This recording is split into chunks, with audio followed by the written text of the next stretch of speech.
100 ऊंट। राजस्थान के एक गांव में रहने वाला एक व्यक्ति हमेशा किसी न किसी समस्या से परेशान रहता था और इस कारण अपने जीवन से बहुत दुखी था। एक दिन उसे कहीं से जानकारी प्राप्त हुई कि एक पीर बाबा अपने काफिले के साथ उसके गांव में पधारे हैं। उसने तय किया कि वह पीर बाबा से मिलेगा और अपने जीवन की समस्याओं के समाधान का उपाय पूछेगा। शाम को वह उस स्थान पर पहुंचा जहां पीर बाबा रुके हुए थे। कुछ समय प्रतीक्षा करने के उपरांत उसे पीर बाबा से मिलने का अवसर प्राप्त हो गया। वह उन्हें प्रणाम कर बोला, बाबा, मैं अपने जीवन में एक के बाद एक आ रही समस्याओं से बहुत परेशान हूँ। एक से छुटकारा मिलता नहीं कि दूसरी सामने खड़ी हो जाती है। घर की समस्या, काम की समस्या, स्वास्थ्य की समस्या और जाने कितनी ही समस्याएं।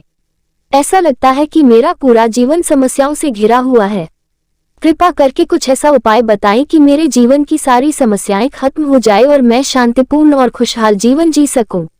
उसकी पूरी बात सुनने के बाद पीर बाबा मुस्कुराए और बोले, बेटा, मैं तुम्हारी समस्या समझ गया हूँ।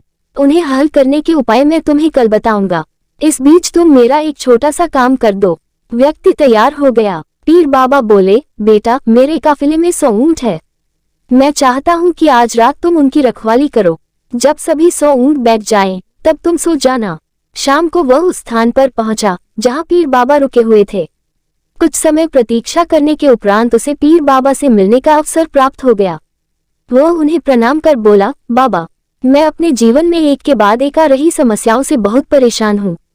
एक से छुटकारा मिलता नहीं कि दूसरी सामने खड़ी हो जाती है।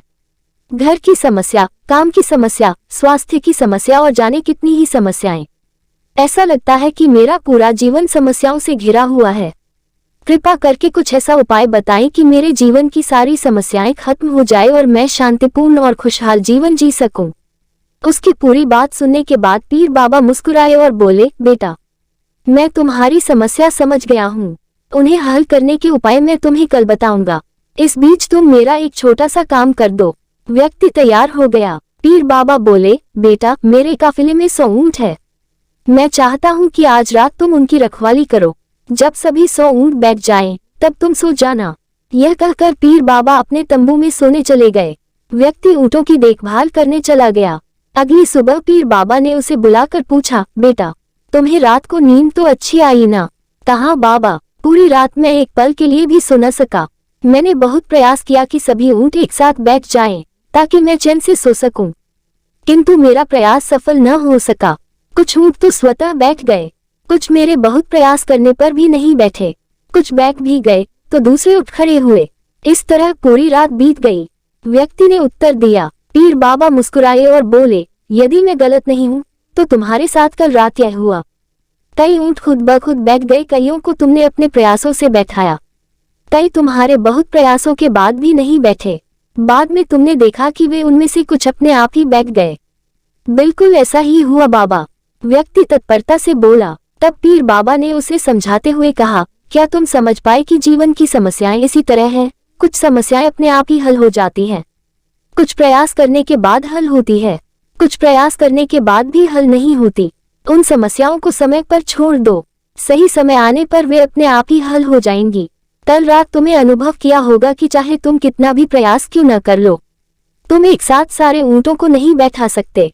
तुम एक को बैठाते हो तो दूसरा खड़ा हो जाता है, दूसरे को बैठाते हो तो तीसरा खड़ा हो जाता है। जीवन की समस्याएं इन ऊँटों की तरह ही हैं। एक समस्या हल होती नहीं कि दूसरी खड़ी हो जाती है। समस्याएं जीवन का हिस्सा है और हमेशा रहेंगी। कभी ये कम है तो कभी ज्यादा। बदलाव तुम्हें स्वयं में लाना है और हर समय इनमें उलझे रहने के स्थान पर इन्हें एक तरफ रखकर जीवन में आगे बढ़ना है। व्यक्ति को पीर बाबा की बात समझ में आ गई और उसने निश्चय किया कि आगे से वह कभी अपनी समस्याओं को खुद पर हावी होने नहीं देगा। चाहे सुख हो या दुख, जीवन में आगे बढ़ता चला जाएगा।